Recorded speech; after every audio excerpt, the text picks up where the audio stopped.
म्हणजे शुभ दिवशी सुद्धा अशुभ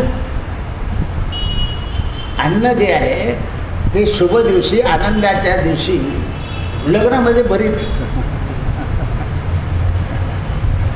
भाकरी. भगवान श्रीरामाला अभिषेक होणार म्हणून काही कर्म आवश्यक असतं. अभिषेकाच्या आधी सेवकांना आज्ञा दिली. महाराजांचं वचन ऐकून मुनी वशिष्ठाने सगळ्या प्रजाजनांना हात जोडून सांगितलं की सगळ्यांनी सेवा करा.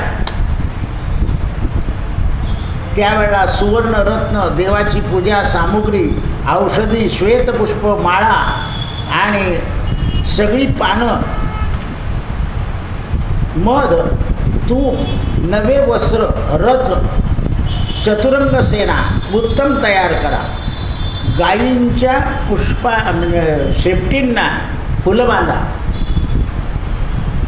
जसं स्त्रियांच्या डोक्याला वेणी तसं गायीच्या पुच्छाला पुष्प. बैल सजवा, घोडे सजवा, श्वेत छत्र लावा रामाच्या डोक्यावर आणि सुवर्णाचे कलश ज्याच्या त्याच्या घरून घ्या. त्या काळात सगळ्यांच्या घरी सोनं होतं. आता ही एक गुंजका होईना गरिबाच्या घरी आहे. सुवर्ण हे सगळ्या ठिकाणी पाहिजे.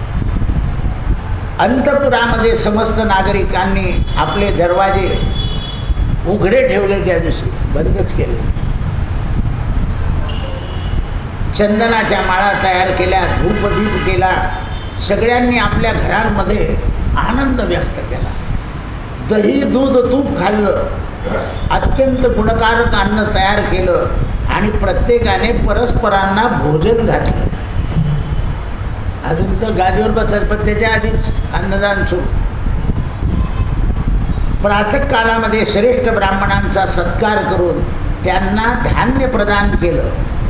तूप दिलं, दही दिलं आणि दक्षिणा दिली. प्रत्येकाने आपल्या घरामधून दान धर्म केला आहे. नंतर सूर्योदय झाल्यानंतर स्वस्ती वाचन केलं, ब्राह्मणांना निमंत्रित केलं आणि प्रत्येकाला आसनबद्ध केलं.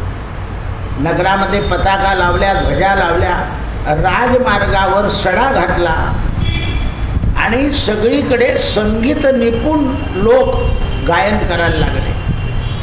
देव मंदिरं सजवली गेली, चौराहे सजवले गेले आणि ज्यांना जे अन्न मिळत नव्हतं ते अन्न प्रदान करायला लागले.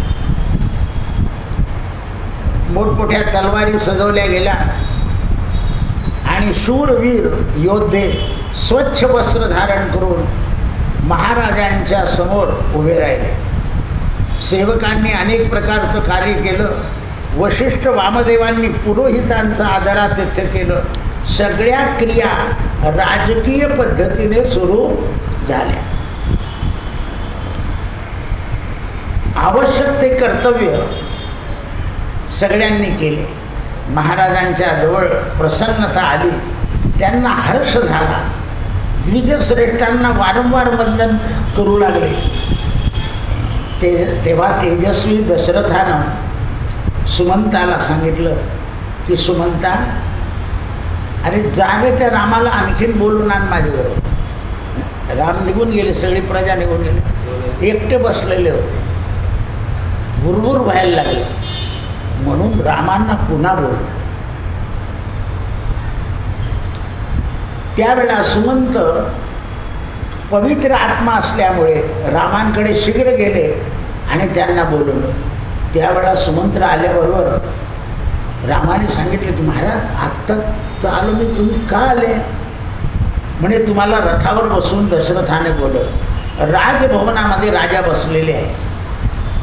पूर्व, उत्तर, पश्चिम आणि दक्षिण सगळ्या दिशा अगदी आनंदित झाल्या होत्या. राजा दशरथ उपासना करत होते देवांची आणि इंद्रांची, कारण राजाला इंद्राची उपासना प्रधान असते. कारण इंद्र सगळ्यांचा राजा आहे, स्वर्गाचा राजा आहे, म्हणजे सगळ्यांचा राजा आहे. त्यावेळेस दशरथ राजा मरुद्गण देवराज इंद्र इत्यादिकांना आपल्या पुत्राला वैभव प्राप्त व्हावं म्हणून पूजा अर्चा करीत असताना राम दिसले. तो उठले आणि आपले दोन्ही हात असे मोठे केले दशरथ राजे आणि पुन्हा आलिंगन दिलं. गजा समान मिठी मारली आणि रामाच्या मुखचंद्राला पाहिलं. रामाचं दर्शन झाल्यावर अत्यंत त्यांना आनंद झाला. उदार आदी गुणांनी त्यांची दृष्टी आणि मन आकर्षित केलं गेलं. रामाचं जे रूप होतं, लोकाभिरामम रणरंगधीरम राजीवनेत्रम रघुवंशनाथम कारुण्यरूपम करुणाकरंतम श्रीरामचंद्रम शरणम नपते. सगळ्या प्राणीमात्रांना आनंद देणारा, ज्याप्रमाणे आकाशामध्ये ढग आले की पशु पक्षी जीवजंतू जसे आनंदाने नाचतात, लोकांना सुद्धा आनंद होतो. आले ढग, जसं 11 वाजता आज दुपारी झालं, सगळ्यांना आनंद वाटला, पाऊस आला पाऊस आला. रामचंद्रांकडे दशरथ राजा एकटक पाहत होते तरी तृप्ती होत नाही. सुमंत्रानं रामचंद्रांना जवळ नेलं. राजमहलाच्या शिखराच्या जवळ उज्ज्वल अशा उंच आसनावर महाराज दशरथ आणि सुमंत आणि राम बसले होते. रामानं दोन्ही हात जोडून विनम्र भावानं राजा दशरथांना वंदन केलं, चरणावर मस्तक ठेवलं. राम जवळ आल्याबरोबर दशरथ राजानं रामाला नमस्कार करून टाकला, कारण परमानंदात पोचले होते. दशरथ राजाला प्राण जाण्याच्या आधी देवाचं दर्शन होऊन गेलं. सत्यवचनी माणसाला अंतकाली परमात्म्याचं दर्शन होतं. म्हणून सत्यव्रतम सत्यतपम, सत्य हेच तप आहे, सत्य हेच व्रत आहे आणि सत्य हीच भक्ती आहे. म्हणून देवऋषी नारदांनी कलियुगामध्ये माणसाकडून सत्य घडण्याकरता सत्यनारायणाची पूजा करायला सांगितली आहे. कोणतंही शुभ काम कराल तर सत्यनारायणाची पूजा करा. आता लोकांनी सत्यनारायण बंद करून टाकले. ते श्रावणातले सत्यनारायण गणपतीत करतात. सत्याचं पूजन होतं आणि म्हणून सत्याच्या पूजनात दर पौर्णिमेस दर संक्रांतो सत्यदेवम आचरेत. दर पौर्णिमेला आणि दर संक्रांतीला म्हणजे 14 किंवा 15 तारखेला आणि पौर्णिमेला सत्याचं पूजन करावं.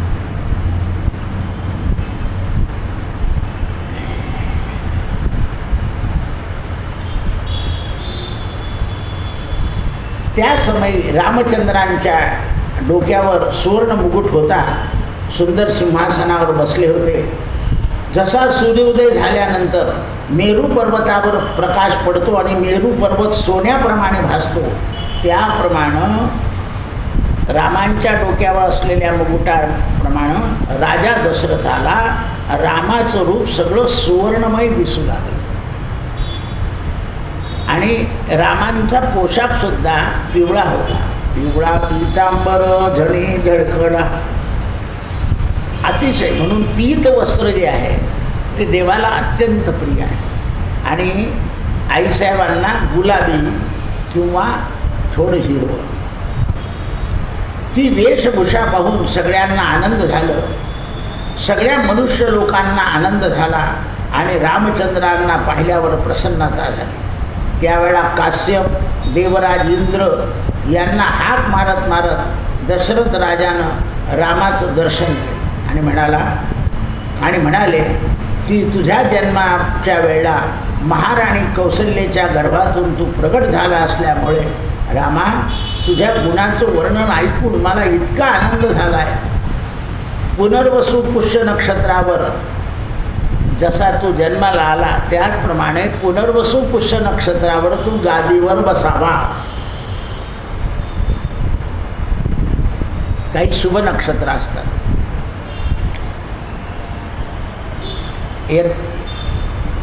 हे पुत्रा, तुझा स्वभाव आणि गुण याच्या विषयानं सगळी अयोध्या नगरी सद्गुण संपन्न झालेली आहे.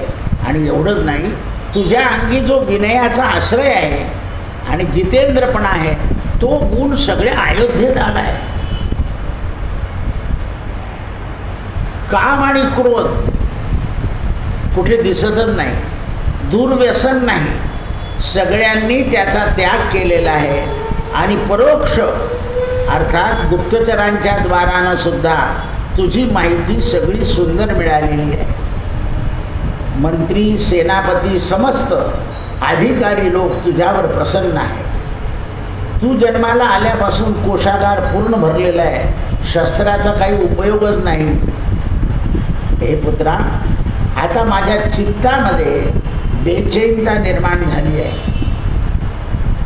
मला असं वाटतं की हा जो माझा संवाद आहे तो कौसल्येला कळवावा आणि कौसल्येच्या हातून नाना प्रकारचे रत्न आणि सुवर्ण गायी दान दिल्या जाव्या. रामचंद्रांनी नमस्कार करून पुन्हा आपल्या भवनाकडे जायची तयारी केली. नगरवासीय लोकांना ही गोष्ट कळाल्यानंतर त्यांचा अनुभव काही वेगळाच होता. सगळ्यांकडे हर्ष होता. राजसभा पूर्वासी गेल्यानंतर कार्यसिद्धीच्या योगानं प्रभावशाली राजानं अंतपुरामध्ये जाऊन दशरथ राजानं आपल्या सगळ्या लोकांना बोलवलं आणि सगळ्यांनी दशरथाची आज्ञा मानली. द्वारपालांनी रामाला, सुमंताला पुन्हा आगमनाची सूचना दिली. गेले आणि पुन्हा बोलवलं. बेचैन झालं. श्रीराम मनामध्ये संदेह निर्माण झाला, रामांच्या मनामध्ये, की आत्ताच्या आत्ता तीन रामाला उतावीळ झाले आणि पुन्हा बोलवण्याची विचारणा केली. सुतांनी सांगितलं, महाराज, राजांना आपल्याला भेटायचं आहे. रामचंद्र महाराजांना पुन्हा दर्शनाला आले. महलामध्ये नमस्कार केला. दशरथानं रामाचा हात धरला आणि म्हणाले, रामा, तू माझ्याजवळून दूर जावा असं वाटतच नाही आहे. रामा, मी आता म्हातारा झालो. एकदम जरेचं बोलायला लागले. एकदम शरीर म्हातारं होऊन गेलं. अवस्था बदलली.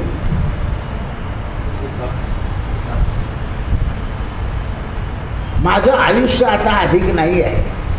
माझ्या मन इच्छेमध्ये भोग वगैरे काही राहिलेलं नाही आहे. मला अन्नसुद्धा नकोसं झालं आहे. हे पुरुषोत्तमा, तू संतती रूपानं माझ्या या भूमंडळावर आला. माझी यज्ञ, दान, धर्म सगळे सफल झाले. आता मला जगात अभिष्ट वृत्तीची काही चिंताच राहिली नाही. मी देवाच्या ऋणातून मुक्त झालो, ऋषीच्या ऋणातून मुक्त झालो, पितरांच्या ऋणातून मुक्त झालो आणि ब्राह्मणांच्या ऋणातून मुक्त झालो. आता एकदा तुला राजपदावर बसून पाहिलं की माझं कर्तव्य संपलं. पुत्रा, सगळी प्रजा तुझ्या अभिषेकाचं चिंतन करते आहे. पण रामा, मला काल एक वाईट स्वप्न पडलं. मला संपलं. मनुष्याला स्वप्न पडलं म्हणजे मनुष्य बेचैन होतो. मनाचीच तयारी आहे स्वप्न. मनामध्ये काही भय असलं तर भयकारक पडतं आणि मन आनंदित असेल तर आनंदित स्वप्न.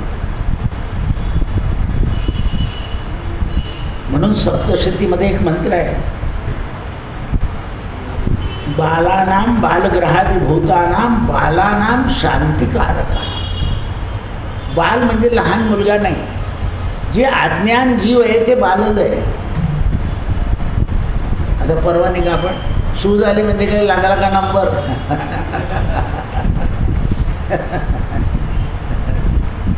असं वाटायला लागतं. आता काही जास्त दिवस राहिले नाही.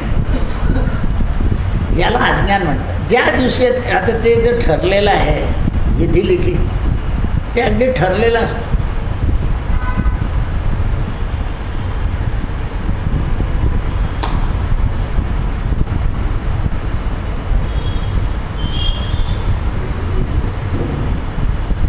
राज्याभिषेकाच्या निमित्ताने व्रतपालनाची आज्ञा रामचंद्राने पुन्हा वडिलांना नमस्कार केला आणि अरे रामा थांब, मला वज्रपात झाल्यासारखं वाटतं आहे. मला ज्योतिषांनी सांगितलं होतं, आता इथे ज्योतिषशास्त्रात, की राजा तुमच्या जन्मनक्षत्रामध्ये, म्हणजे आपलं जे जन्मनक्षत्र असतं त्या नक्षत्रामध्ये सूर्य, मंगळ आणि राहू आला की भयंकर ग्रहाने आक्रांत होतो. म्हणजे राजाला कधीच सांगितलं होतं की तुमच्या जन्मनक्षत्रामध्ये, समजा कोणाचं जन्मनक्षत्र पुष्य आहे, त्याच्यामध्येच सूर्य, त्याच्यामध्येच राहू आणि त्याच्यामध्येच मंगळ आला,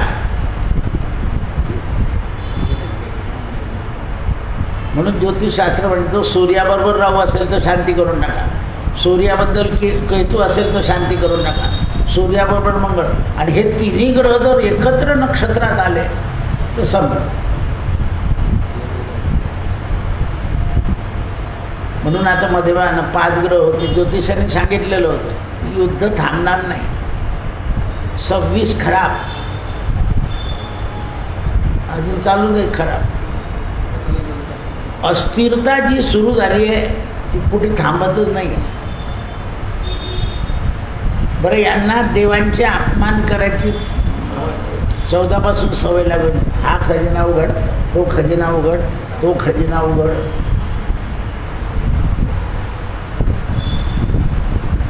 देवस्थान जे आहे ना तिथे ते येतं जातं, त्याचं मूल नसतं, तिथे फक्त भावना असते, पण हे कळत नाही. म्हणून त्यावेळेस असं अशुभ लक्षणानं मला प्रकट झालं आहे, प्राय घोर आपत्ती येईल असं वाटतं आहे, आणि त्यामुळे माझा मृत्यू जवळ आला आहे. रामा लक्षात ठेव. आता रघुनंदना, आज माझ्या चित्तामध्ये मोह नाही आहे.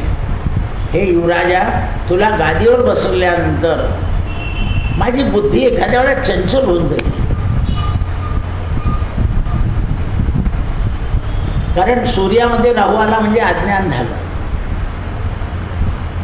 आज चंद्रमा पुष्य नक्षत्र आणि पुनर्वसूवर विराजमान आहे. पुष्य नक्षत्र ज्योतिषशास्त्रामध्ये श्रेष्ठ सांगितलं आहे. याकरता पुष्य नक्षत्रात तुला राज्याभिषेक करावा.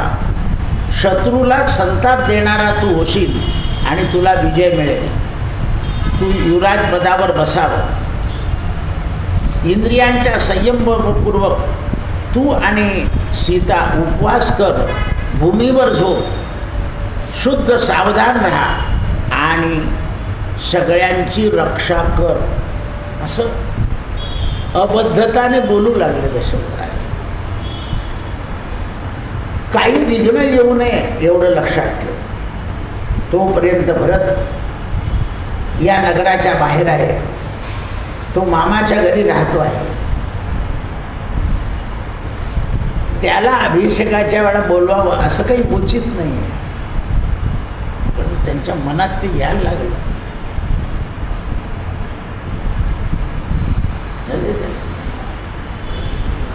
मला काही संदेह नाही, भरत हा सत्पुरुष आहे, त्याचा आचार आणि व्यवहार व्यवस्थित आहे. रामा, तू जसा धर्मात्मा आणि दयाळू आहे तसा भरत आहे, तसा लक्ष्मण आहे आणि तसा शत्रू. रघुनंदना, धर्मपारायण सत्पुरुषांचं मन हे राग द्वेष युक्त नसतं. म्हणून सत्पुरुषांचा कोणी अपमान जरी केला तरी त्यांना अपमान वाटत नाही. कारण ते मन जे आहे, पण काही लोकांशी तुम्ही भांडा ते हसून देतात आणि काही लोकांशी थोडंसं भांडा ते लगेच गरम होतं. आता बाग रस्त्याने इकडे तिकडे काय बरं रील काढताय त्याची आणखी टाकत देत आहे. अपवित्र गोष्टीचा प्रचार जोरात चालू आहे. एकदा आचार्य अत्रे बोलले होते ना, म्हणे पेपर म्हणजे काय आहे, एका माणसाने विहीर खोदून 1000 लोकांना पाण्याची सोय केली, एका कोपऱ्यात देता म्हणे, आणि एका माणसाने एका माणसाला बूट मारला, मोठ्या हेडिंगमध्ये ते स्वतः पत्रकार होते. असं बोलाय.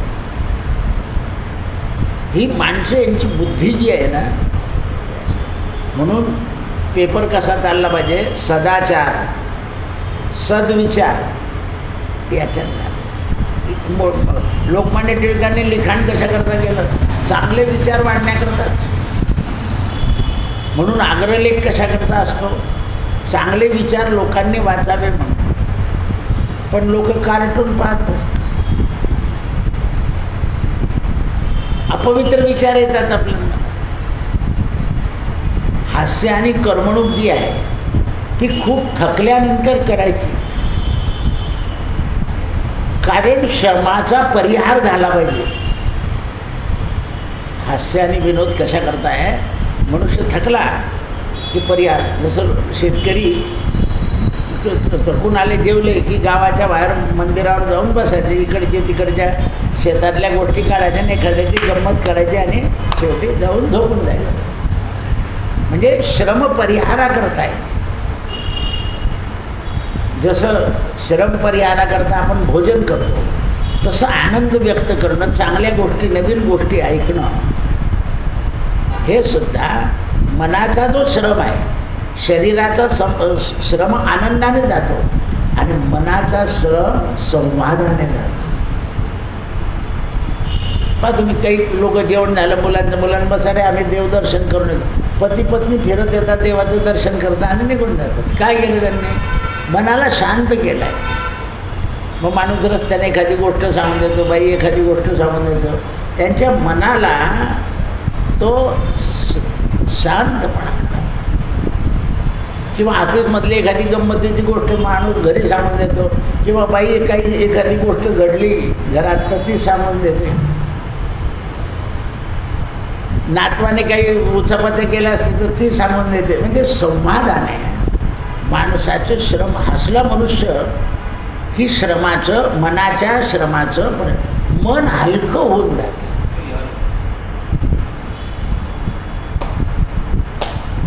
म्हणून समर्थांनी मनाचे श्लोक लिहिले आहे. मना चंदनाचे परित्वाजी जावे, परी अंतरी सज्जनानी व्हावे. मना सांगबा रावणा काय झाले, अकस्मात राज्य तेही बुडाले. कुडी वासना सांडी वेगी, बळे काळ हा लागला पाठी लागी. काय शब्द आहे. म्हणून भाऊने त्या मनाच्या श्लोकातल्या कठीण शब्दाच्या अर्थाचं पुस्तक लिहून ठेवलं. मुख्यमंत्र्याला पाठवलं तर मुख्यमंत्र्याचं पत्र आलं आहे. हे जे कठीण शब्द आहे याचे अर्थ आपल्याला लागत नाही. एक अपवित्र आपण तोंडात बोलतो तोही शब्द आहे त्याच्या, पण त्याचं भय, भित्रा असं शब्द आहे. म्हणून त्यावेळेस या निमित्तानं मी तुला हे सांगितलं आहे, माझ्या मनामध्ये संदेह आला आहे. हे रघुनंदना, धर्मपारायण सत्पुरुष यांच्या मनामध्ये रागद्वेष नसतात. राजाने सुद्धा रागद्वेष सोडून द्यावे, व्रताचं पालन करावं, पण न्याय मात्र नीट करावा. न्याय नीट करावा. न्याय जर नीट नाही केला तर राजाचं राज्य खचून जातं. म्हणून न्याय देणाऱ्याला मोठं पद दिलं आहे, न्यायाधीश.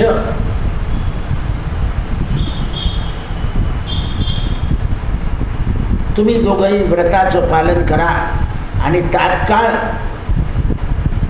जा, मातांना भेटा. कौसल्यानं उत्तम रेशमी वस्त्र नेसलेलं होतं आणि देव मंदिराजवळ बसलेली होती आणि राज्यलक्ष्मीची चिंता करत होती. आणि रामांनी प्रवेश केला, नमस्कार केला. दासांनी आधीच कौशल्याला सांगून टाकलेलं की राज्याभिषेकाचे तुम्ही राजमाता होणार आहे. आतापर्यंत कोण होत्या? राजपत्नी. राजपत्नीचा दर्जा जो आहे ना तो मध्यम आहे, पण राजमाताचा दरवाजा, साहेबाची आई आली आता पहा ना, तर तो दर्जा वाढून जातो. म्हणून कौशल्याचा दर्जा वाढला. पण आता वृद्ध आईला आणि बापाला लोक बैठकमध्ये बसवते, तिकडे बसा ना कोपऱ्यात, काय लावलं आहे, येणारे जाणारे लोक येताना, मोठे मोठे लोक येतात माझ्याकडे, असा म्हणतो आपला नथू. तुम्ही टिरी टिरी करता, बेरी बेरी पाहता, असे.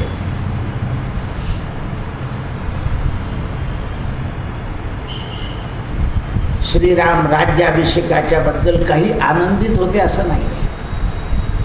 समाचार ऐकल्यावर सुमित्रा, लक्ष्मण हे सगळे सीतेला बोलवा सांगितलं. रामचंद्र ज्यावेळेला त्यांच्याजवळ बसले तेव्हा कौशल्याचे नेत्र मात्र बंद होते आणि सुमित्रा, सीता, लक्ष्मण सेवेमध्ये उभे होते. कौशल्याच्या पहा स्तब्ध होत्या, कारण त्या स्थिर असल्याशिवाय राम स्थिर झाले का? म्हणून आई स्थिर पाहिजे, म्हणजे प्रजा स्थिर होते. हल्ली आई चंचल आहे, नावही चंचल आहे. आई स्थिर पाहिजे. वडील चंचल असले तर ठीक आहे, पण आई स्थिर पाहिजे. सुमित्रा, सीता, लक्ष्मण कौशल्याच्या सेवेत आहे. रामचंद्र पोहोचले, त्यांनी पाहिलं आणि पुष्य नक्षत्राच्या योगावर युवराज पदावर आपल्याला बसायचं आहे. याकरता नारायणाचं ध्यान करत होती की हे कार्य चांगलं पाहते. भाग्यवान बाई काय करते, देवाला देवा मी तुला नारळाची ओटी भरेल, एवढं काम चांगलं होते माझं, असं बोलतच राहते. तिचे खण आणि नारळ चालूच असतात प्रत्येक ठिकाणी. पोरं म्हणता आई तू किती नमस्कार करू दे रे बाबा, मला काय करा. कारण सात्विक माता ही देवावरच ओझं टाकते. पुष्य नक्षत्रावर अभिषेक असल्यामुळे सगळ्या मनोकामना पूर्ण होतील असे नियम लागू झाले. मातेची उत्कंठा वाढली आणि रामाने कौशल्याला नमस्कार केला. हे माते, पित्याच्या आज्ञेनं प्रजापालनाचं काम करण्याचं जबाबदारी माझ्याकडे आलेली. असं मी सांगितलं माझा राज्याभिषेक आहे. राजांच्या आज्ञेप्रमाणे प्रजेचं पालन करण्याची जबाबदारी माझ्यावर आली, म्हणजे ओझं आहे. आत्ताच मध्ये लग्न झालं, मला ओझं वाटतंय.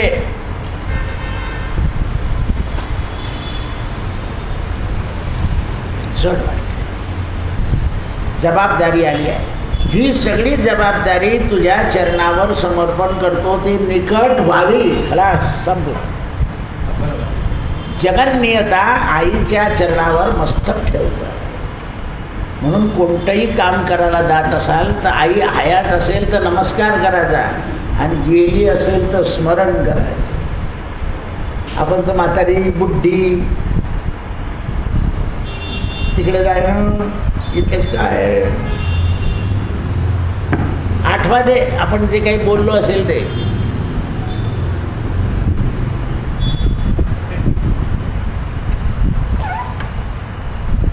तिला तर सगळे मुलं सारखे असतात, तिला भेद नसतो. आपल्या मनामध्ये ईर्ष्या असते आणि ईर्षेने ते तोंडामध्ये शब्द येतात. म्हणून हे माते, पित्याच्या वचनाचं पालन करण्याकरता मला तू शक्ती दे. मी आज उपवास करणार आहे, भूमीवर शयन करणार आहे आणि मंगल कार्य करणार आहे. श्रीरामा, तू चिरंजीव हो, तुझं मार्गामधले विघ्न नष्ट हो, तू राजलक्ष्मीयुक्त हो. सुमित्रेला नमस्कार केला. सुमित्रेने तोही आशीर्वाद दिला. पुत्रा, तुझं मंगलमय नक्षत्रावर राज्याभिषेक होणार आहे. तू दशरथाला प्रसन्न कर. अशा हर्षानं कमलनयन भगवान विष्णू प्रसन्न होतील. व्रत उपवास करून आज आमचा जन्म सफल होईल. इक्ष्वाकू कुळाची राज्यलक्ष्मी प्राप्त होईल. आणि हे सीते, तू आज पासून राजलक्ष्मी होशील. आणि दुसऱ्या दिवशी कपडे काढायला लावले. काही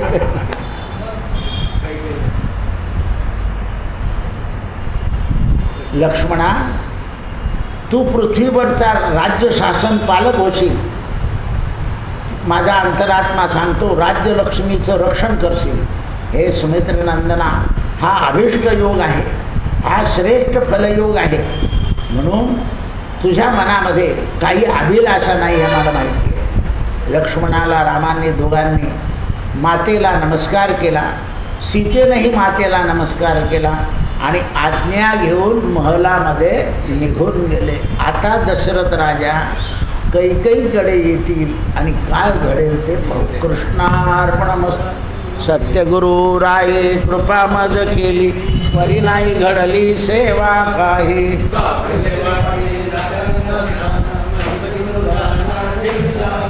भोजना मागती तुक पा पहिला विसर